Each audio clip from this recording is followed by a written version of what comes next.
having Isadora talk about her summer internship at MIT. This is her second time doing it, so I think we can learn a lot from her. And then on December 2nd is our next talk, and that will be hosted by Dr. Munoz. He's a neuroscience researcher here at Nova. And Isadora? Yeah.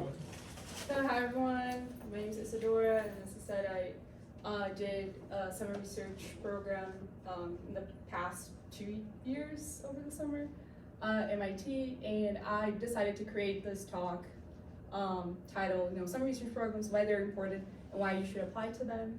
And before I talk a little bit about my experience, I wanted to start by, talking about yourself, right? And I want you to, ask yourself, what is your future career goal? And I think this question is really important to, ask yourself every once in a while, as early as like your freshman, because that's gonna set you up to every other step that you're gonna take in your college career.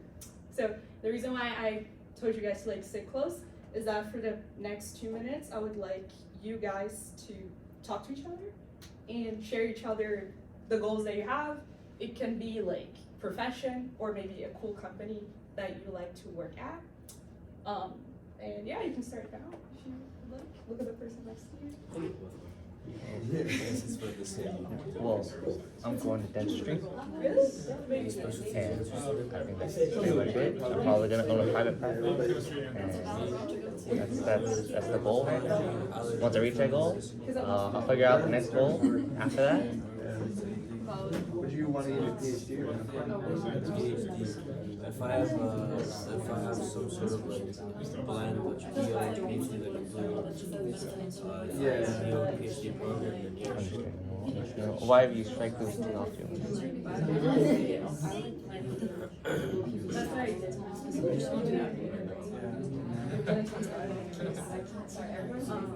Oh, okay. What's your like? That's good. That's good. At least you kind of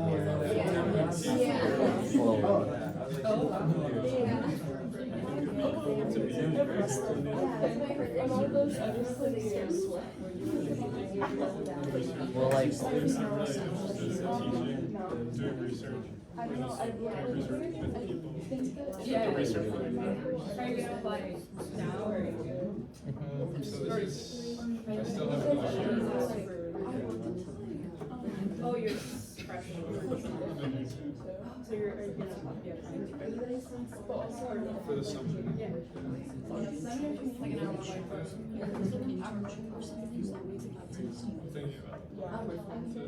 Oh, you're far. Alright, you're done. Alright, 10 seconds. Oh, it's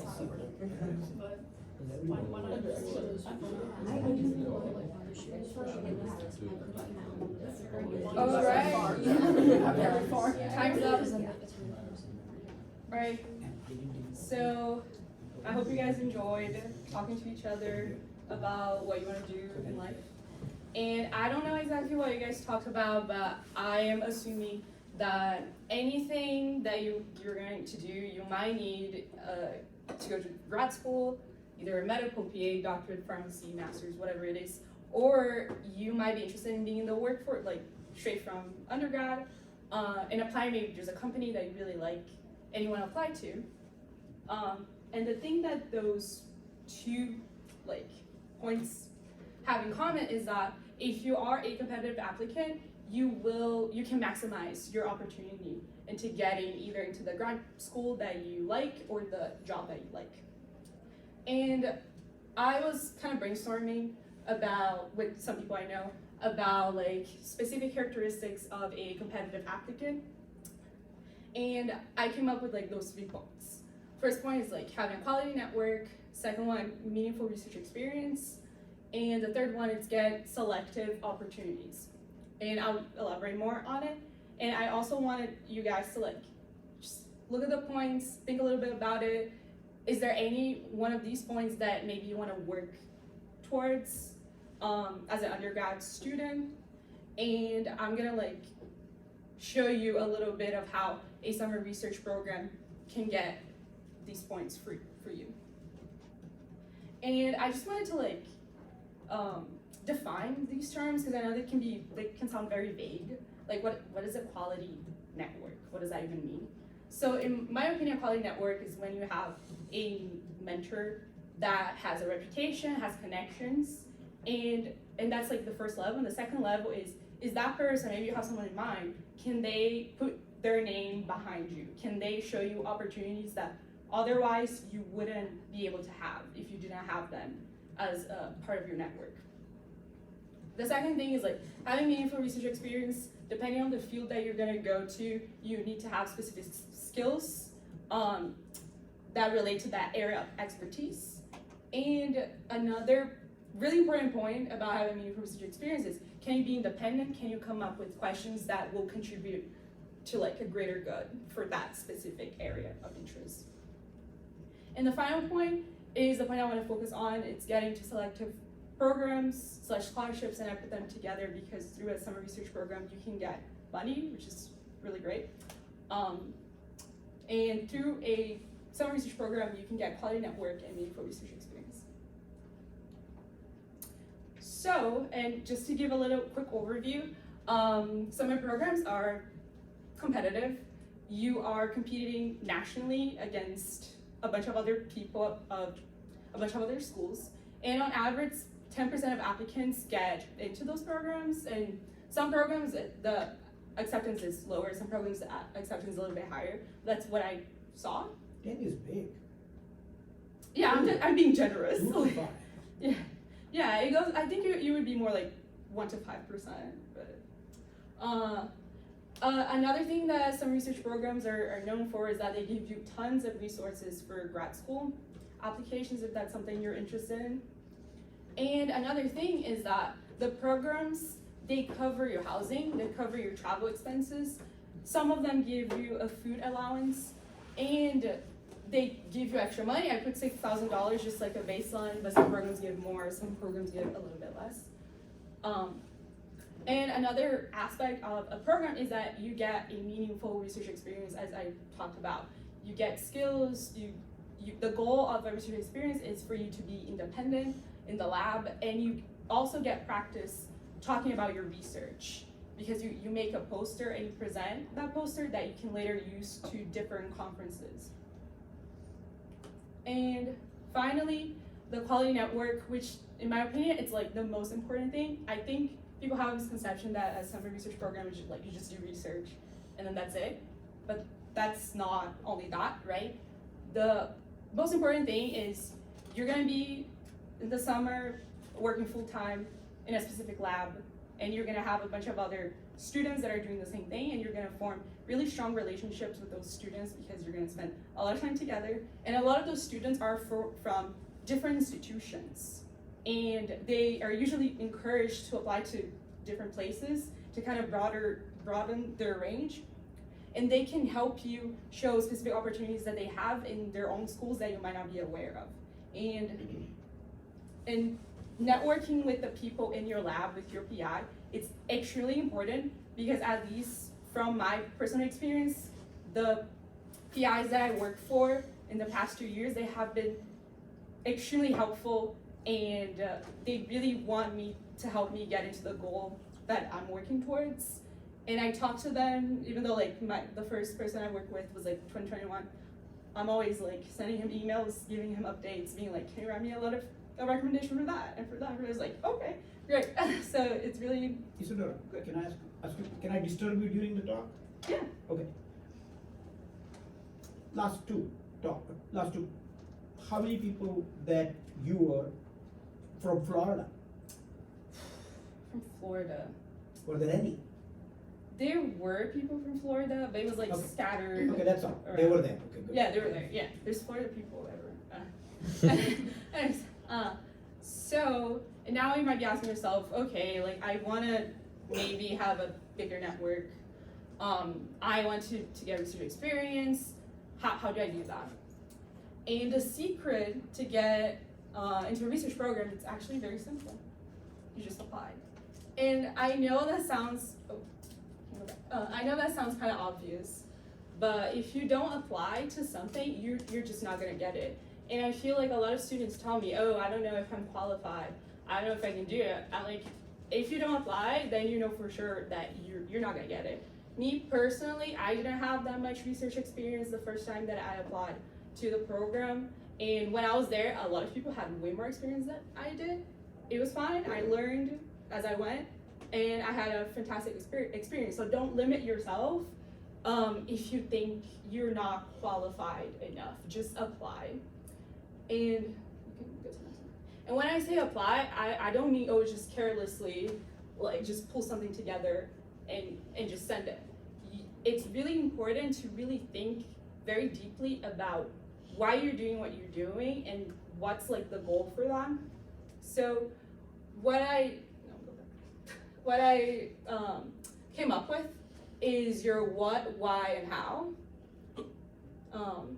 And that means, what is your goal, as we talked about in the beginning?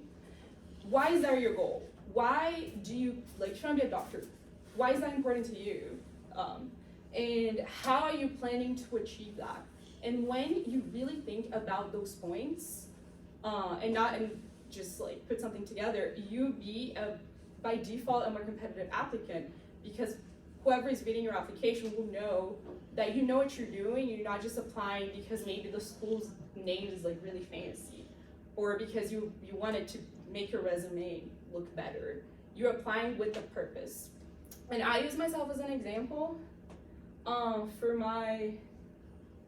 my what, I put, I want to do a PhD in structural biology, and my long-term goal is to either have a lab or a team of people that I lead, and I pursue questions that I am excited about. And then for my why, which I expanded more on that idea, is that I'm passionate about science, how things work in a molecular level, and I really liked how science to connect with people, connect with art, and connect with it's very interdisciplinary. And I personally did a lot of science art related projects, and I talked about that in my first application, which I think allowed people to see, oh, she knows what she likes, and she's not just saying things. And finally, my how. So I knew that MIT had a really good structural biology program. I knew that they had tons of resources if I wanted to do a PhD. And I had opportunity to talk with the graduate committee and specific people that would read applications and tell us, oh, this is a red flag, this is a good thing, this is what you should avoid. And different workshops on how to write application materials and things like that. And another thing that was also really important is that I did my research on looking at the statistics for how many people, after they go through that program, how many people get into that school. And I saw that a very high percentage of people, way more than an applicant that didn't go through that program, would get into this program, or a program that was on the same level. And however, maybe you're not like me. Maybe you want to do something different. I know a lot of people in our school, they want to do medical school, so I gave an example, and just mind you, I don't know anything about medical stuff, so I just made it up. So I said, okay, I'm someone else, and my long-term goal is to have a clinic and treat cancer patients. And my why is I want to help people with different socioeconomic backgrounds have a quality care. And as a doctor, I want to treat people with the dignity that they deserve, and that's why I feel like being a doctor for me, it's what I want to do. And how? And I was like, okay, NYU, I know it's free, so I was like, let me apply, hypothetically, apply to the school, because I'm always a go big or go home type of person. Or if there's any other medical school you want to get in, apply to that specific school and talk to people and be like, hey, can I get, and even if you're bold, you're like, can I get priority when you review my application? Why not? And another thing, I was like, you know what, maybe you want to work for a hospital. I looked up on Google, Mayo Clinic said that the cancer research is really good. So if you do cancer research at this reputable institution, when you apply to your application, you're like, oh, I want to do be a cancer doctor. People are gonna be like, okay, so you're working towards that goal already. You're not waiting until you become a doctor, because by then, I mean, I'm not gonna say it's too late, because it's not, but it shows that you had your path. You're not just saying that that's your passion. That is actually what you want to do. Oh, look at the time. It's time to apply because because applications are open. Most applications open on November 1st. And I compiled something that I think could be helpful, which is a few databases that I found very helpful. And at this moment, I'll just take over here. And this one, hopefully the insurance works. Okay, perfect. And you guys can see there's like 10 different opportunities here, and there's 49 different pages you can look through. And I just compiled this just so you guys can see how accessible getting these opportunities like is. You just like click here, and also like I know they have like the dates, and they're not updated, so you kind of ignore that, but they work for. See, they have like this specific program at Washington University between May 31st, August 31st. Apply here. That easy, and then you make an account. And of course, and the reason why I didn't want to go in depth with the materials is that every program is different. You have to like create an account and look, but usually you need letters of rec between 1 and 3, depending on what the program asks, and you need to like write, why do you want to go to this program? How is that going to help you achieve what you want to achieve? And I think this advice goes to like any application that you're going to do, not only summer programs. If you really think about why you're doing what you're doing, I think it makes for a much more original application. And you can like just keep looking through things.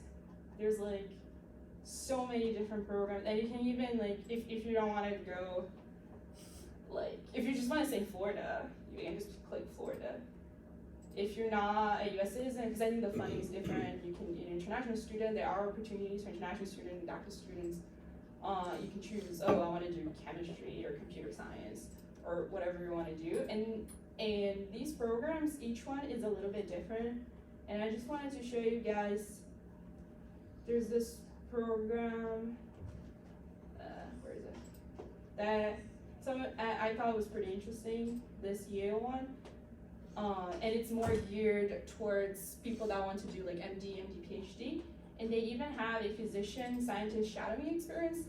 And what I thought was cool is that from people I know, they usually don't get paid to do these. They kind of like just go to the place. And through this program, you'd be getting paid $4,275, $725 food allowance, $750 travel, and probably your housing as well. So you'll be covered or something. And this to me is like a pretty good database. Let me go back. And I want to show real quick the other ones.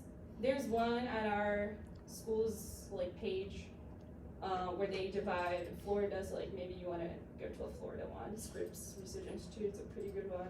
You click on the page. Summer research. You could click on either one of these, apply, and you create an account, and they will tell you what they need from you.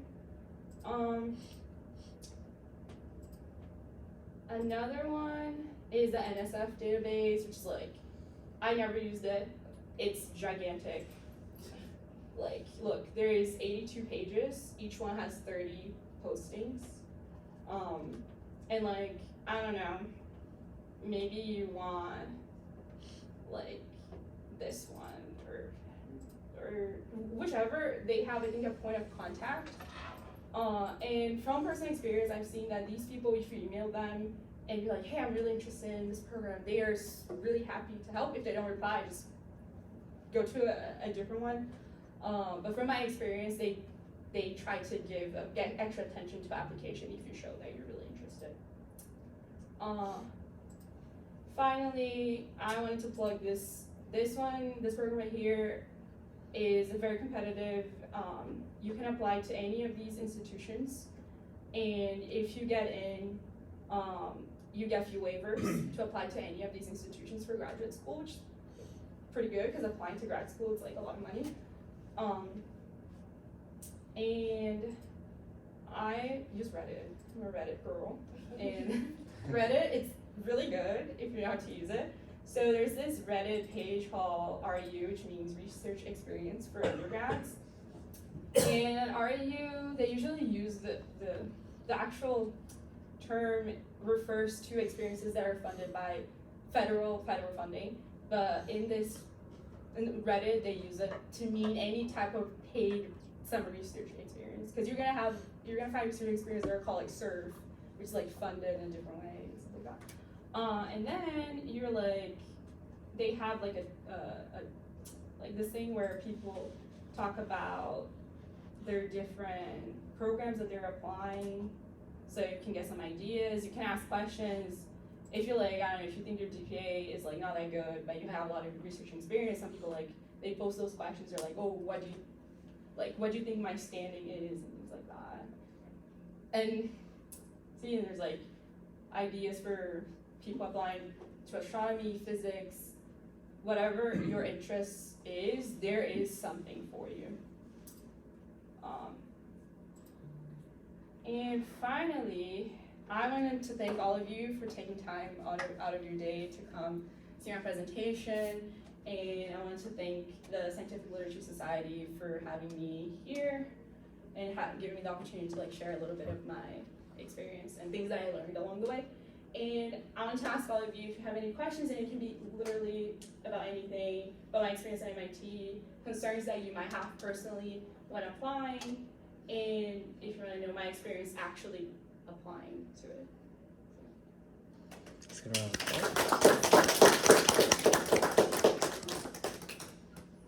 board. So for applying towards your MIT experience, which one of these sites did you first use to like perhaps like search for that program? Yeah, so at the time I was an international student, and international students, it's like very limited the amount of programs you can apply, so I just put like summer research programs for international students, and the one that I did, MSRP, because it's funded through MIT, it's not funded through like federal, was one of the ones. But if you're, you can just put MSRP, MIT, and there you go. And most of the big schools have summer programs. If you put like X name of, oh, that's me. That's like Whoa, so big. You're on the front page? Yeah. That's really cool. You're on MIT front page. Yeah. Noah. Wow. Yeah, like, well, I don't know why they like. They're really like, That's okay. good. That is good. That is really good. That's gonna go in our newsletter now. Okay. But like, in this program, it was like the general program, so people from different any major could apply. And that's the first one I applied. It was in 2021. And for instance, like this girl right here, she does like math and finance. Like her project was like looking at a differential equation that would predict stock like return. Like this guy right here was doing biomedical engineering. He was like doing a pill that would go on people. I don't know. Like I don't know exactly. This girl was doing computer science. This guy's doing industrial engineering. This guy was doing like materials engineering. And here there are more. I'm also in this picture right here, which is like everyone. See this? I am here. See, I'm not lying. No, I'm kidding. You were there. Yeah, I was. It's literally here. And then they have like benefit, and like every summer program should have a web page like this, and it should have the names. Also like intern profiles, which I think they updated for the ones in 2022. And if you click on the intern profile, it tells you the department that this person worked for, the faculty that they work for, where they're from, their LinkedIn, if you wanna like ask them like what they did to get in, their project, their abstract of their project, and their poster that they presented. And it can get you ideas if you're unsure about the type of research you want to do. You could read through these little bios, and even contact the people if you would like. And here are the faculty you can work for. And like, I don't know exactly how it is on the other like schools, but like I like to put names of people just to show that like I know what I'm talking about. You know what I mean? So that you can just like go through the faculty name, read about it. I think it's the wrong thing. I don't know. And yeah, I hope I answered your question. Oh, and there's also this is the first one that I applied. The second one that I applied is called MSRP Bio. That one is a little bit different. It's a little bit harder to find it too. And it's also like, yeah, it's bio specific. So everyone being there, and this is me right here. Everyone there is doing a biology or neuroscience related program. This was your first one? This is my second one. This was the, Yeah. okay, the previous one was the first one. The previous one's my first one. This one's a little bit harder to get in. You have to like know people. But I would say I know a few people that applied, like without knowing people, but it was easier if I got a letter from MIT. But it's like, you should apply anyways. You are already shoe in, right? Yeah, it was like I knew I was gonna get in, basically. So it was nice because I got in this program and I got in the previous one as well because I knew yeah. Any One of the things I want to highlight is, let's say, I think you mentioned something about cancer. When you are interested in cancer, you tune your application for cancer. You should know something about it. If you say, I want to do research in cancer, learn something before you apply, right? If you want to go for astrophysics, learn something about astrophysics. They're not going to teach you that, right? You don't have to have done research on that particular topic, but you should have done some research and shown your curiosity and what she said, are you able to independently question quality of research? Are you able to come up with your own question? If you see something, can you create a hypothesis and say, that's something that is worth studying, right? If you are able to do that, even if you have not done anything in that particular field, you are marketable. But if you don't have that skill, teach me, you're not gonna get there. Nobody's gonna teach you anything. You gotta have indigenous. The second thing, everything she said was what's in it for me perspective. How I benefited from perspective. You have to look at what will they benefit from you. Why would they spend money on you? Don't you have to show some value of you going there, furthering some of their projects? So if you don't show commitment that if they have a project and you are going to contribute to it, they're not going to take you. They're not just for freelancing, helping people. She's making it sound easy. A month before she left, she had literature that she has to study. Otherwise don't come, kind of thing. Because if you don't study, if you don't understand, if you don't come prepared, it's not 8 to 5 job. It's 5 to 12 job. I'm speaking for you. Because you said that in my office. yeah. So internships are not a freelance free jobs. It's not free money. Because there is some hook. You have to contribute. Because they need to get money from federal government by the quality of the work that was done by previous people. Why do they highlight their names? Because federal government looks at it, wow, look at these young people you have motivated. Okay, we'll give you more money. MIT doesn't have money. MIT has to get money from somewhere to support. Make sense? 2 weeks ago we had somebody who went to Novartis. Again, it's a profit-making industry.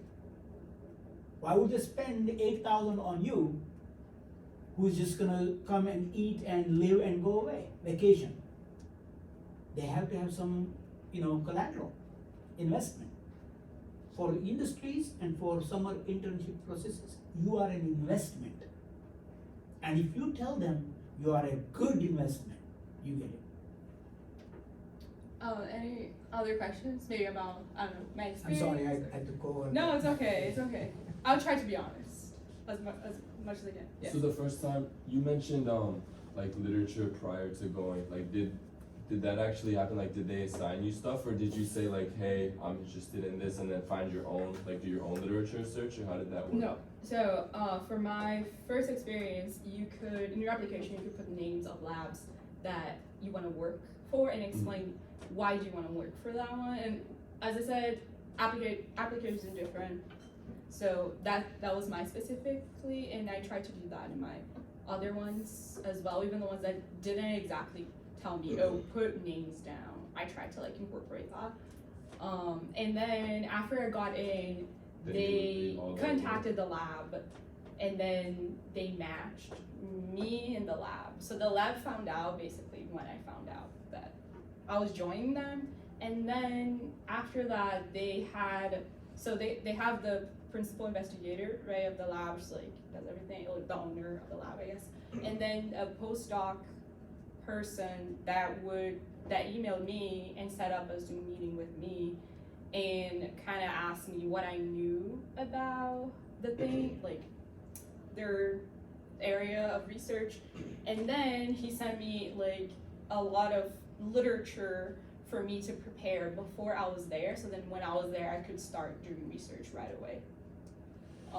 And then if I had questions about the papers, being like, oh, I don't know, like this technique, are we gonna use this technique for this thing, or like just any questions that I had, they would kind of, I would contact them, my postdoc, and we could set up a meeting to discuss the articles that I was reading. So, any more questions? Yes. So at MIT specifically, outside of research, did they give you other opportunities for like seminars, webinars, workshops? Yeah. So, and speaking from like my two experiences, because my two experiences, even though they were in the same institution, they were different because the program directors were different, the departments were a little bit different too. And I know from friends that did internships in other places, it was kind of standard that twice a week or so, you would meet with faculty. Everyone in the group would like, a faculty would like just be sitting like on a chair, and they usually had food, and it was like in the afternoon, I believe.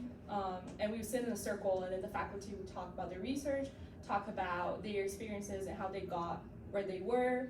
And we also met up with students that were alumni of our program and that were faculty at MIT too, which was like pretty cool.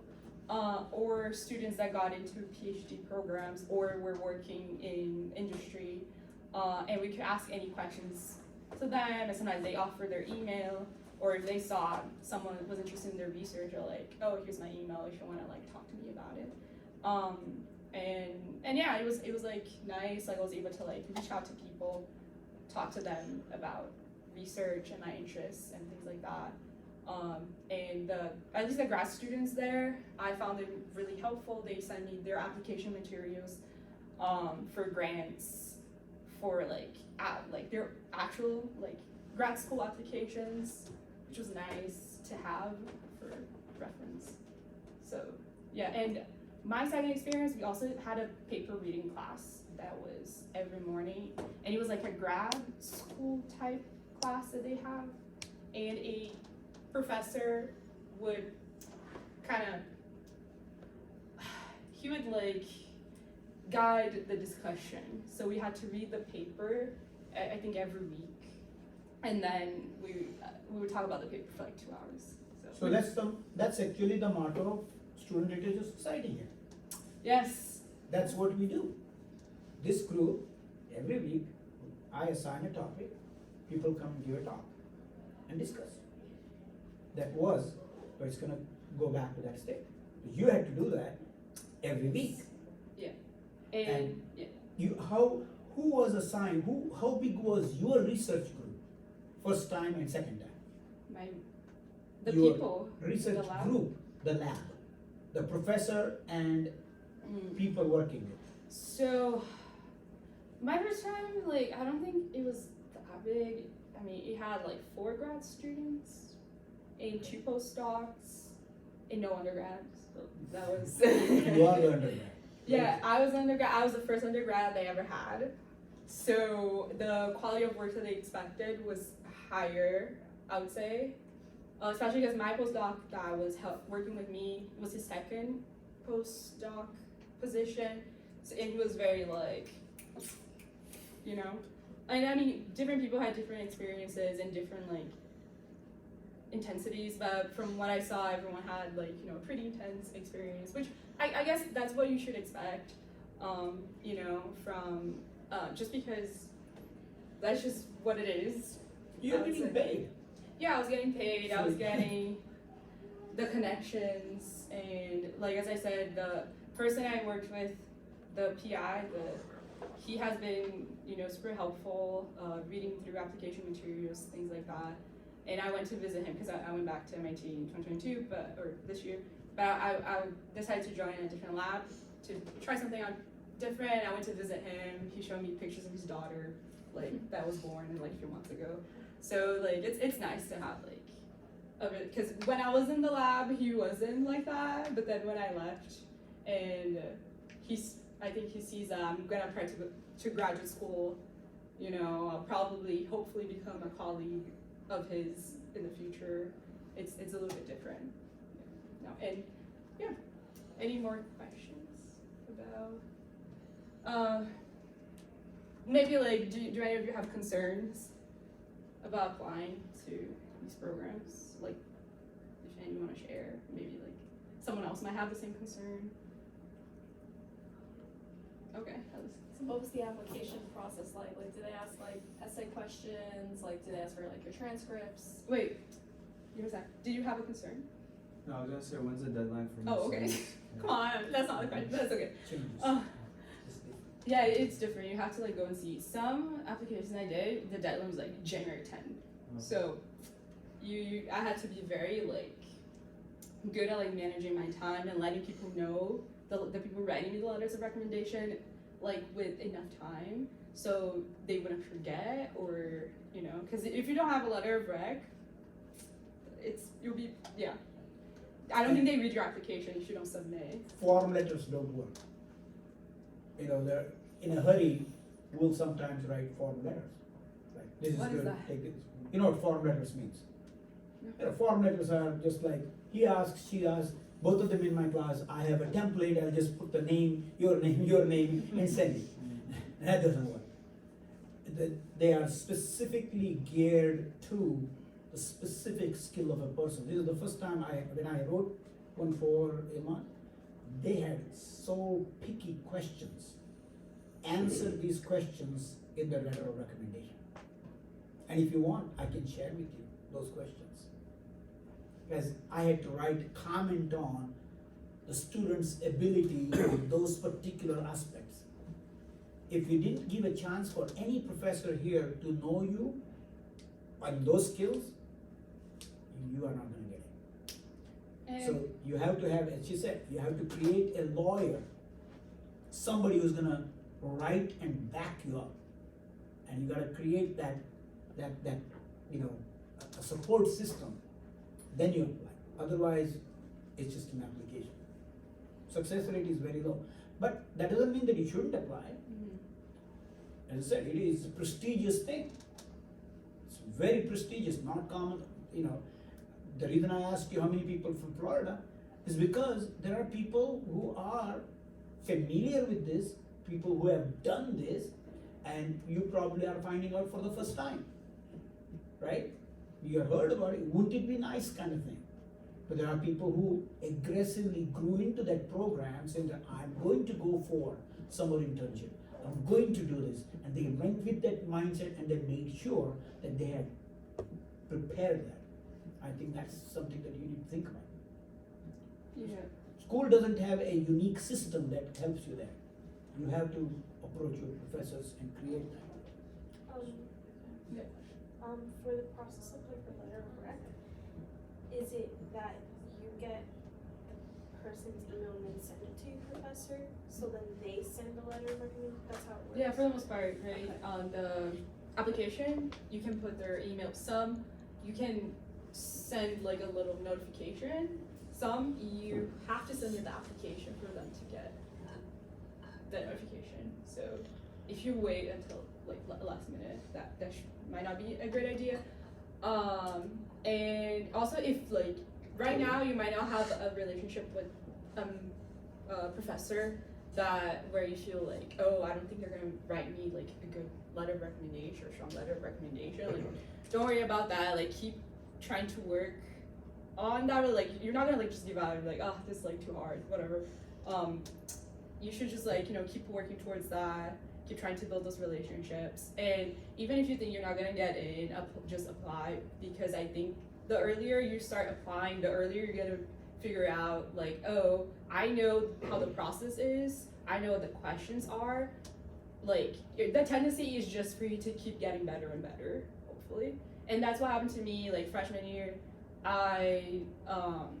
So I started my freshman year in, like, the spring semester, in 2019. And in 2019 I applied, even though, did I know anybody? No. Like, some people were like, okay, I'm gonna apply, I'm gonna write you a letter, but it's not gonna be that good. It's like, okay, sure. But, because I just wanted to have the practice to do it. And since then, like, the first time I didn't get it, which was not surprising. The second time I did, third time I did, which is really nice. But I know that it's because I put the work and I thought about it early. And even if you're not like a freshman or sophomore or whatever, it's fine, like, apply anyways, you know, you have nothing to lose. Well, rejection doesn't mean that it's the end of the story. Rejection actually begins the story. Because once you get rejected, you get angry.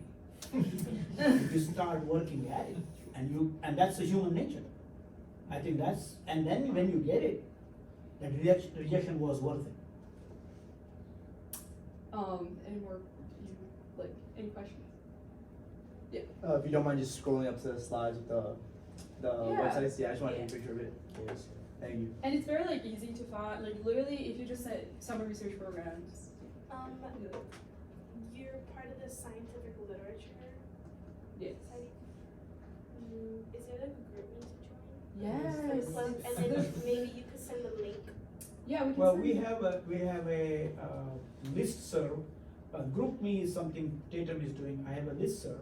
If you give an email address and your name, we'll add into that. And every week we will have some kind of presentation, opportunity for you to present, and of course be critiqued. Don't come and say that, oh, what a great job she did. That's not gonna happen. Don't expect it.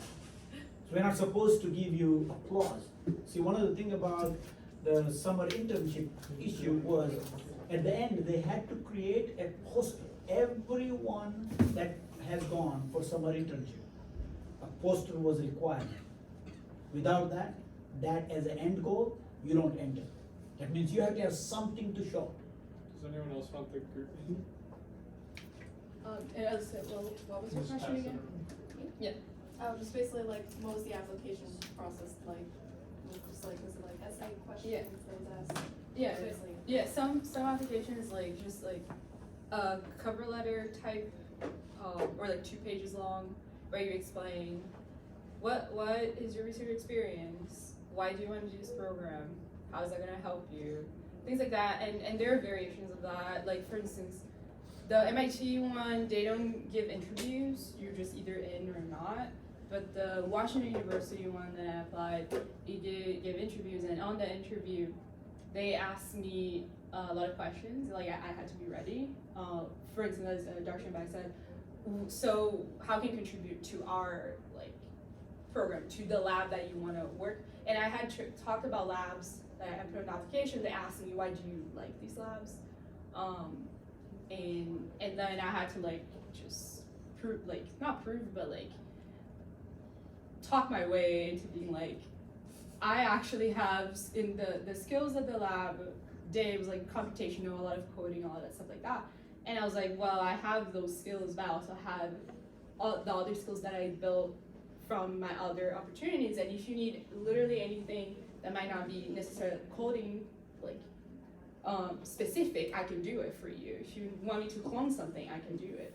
If you want, and then they're like, oh, okay. And but I didn't choose that lab because I chose another program.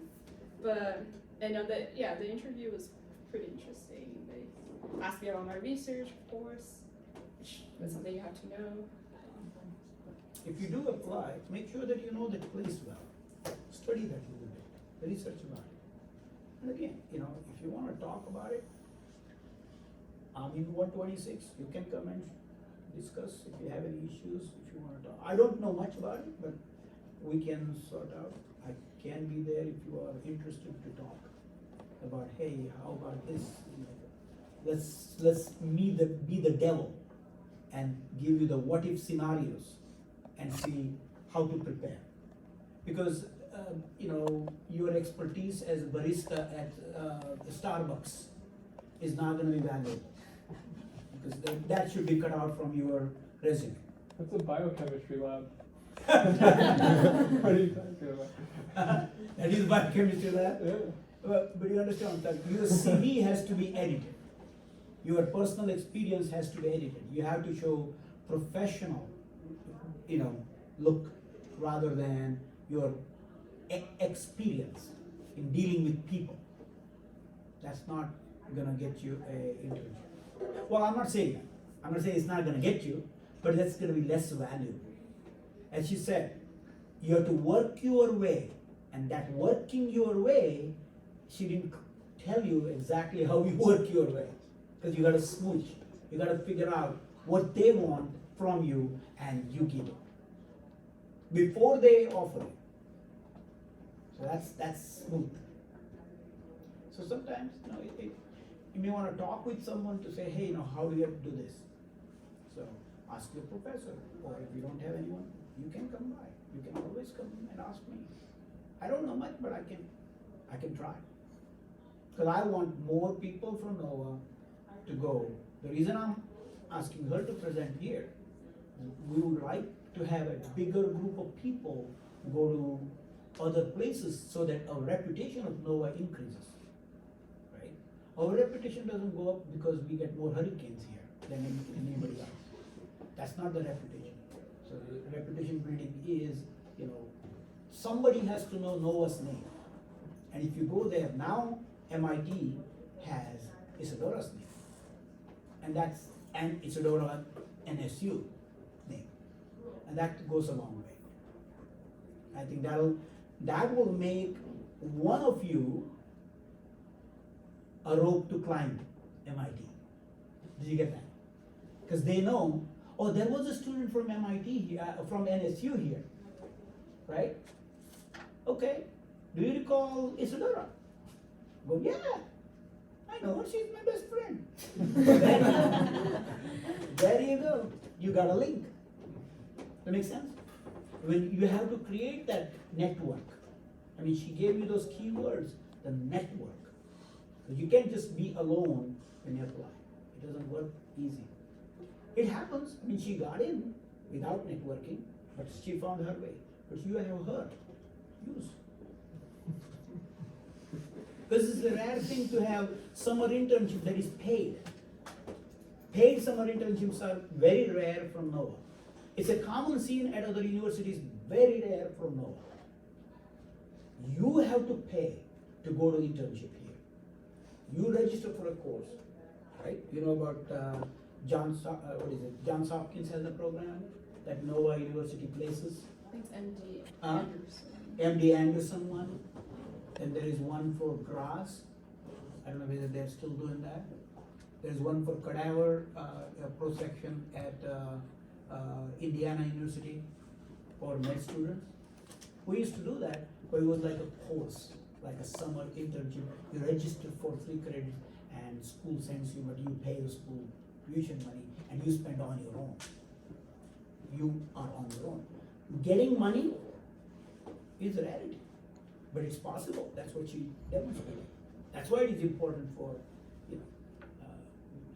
that's why you are here. You're curious about it, how to do this. Right? So, most of us are willing to help. We are eager, because we want our workplace be reputable. Do you understand what I'm saying? We don't get much, but I got a lot. Because now I can talk about how I can help others to go to such programs. Because her going to MIT, we can talk about MIT now and NOVA in the same sentence. It's a very rare situation to be having those in same sentence. I mean, don't undermine, I'm just telling you as it is, right? But from what she and Emmanuel said, when you guys were there, pretty much every institution in Boston had some interns. You guys roomed with each. Isadora was saying, Emma was saying that they were rooming with somebody who was interning at Pfizer. She was at Novartis, Pfizer. Every pharmaceutical industry had some kind of internships, and they are there. This is not it, but you just have to look for it. Okay. Need any help? Let know. Okay, seems like we're out of time. So give another round of applause to Isadora. Thank you very much. Thank you so much.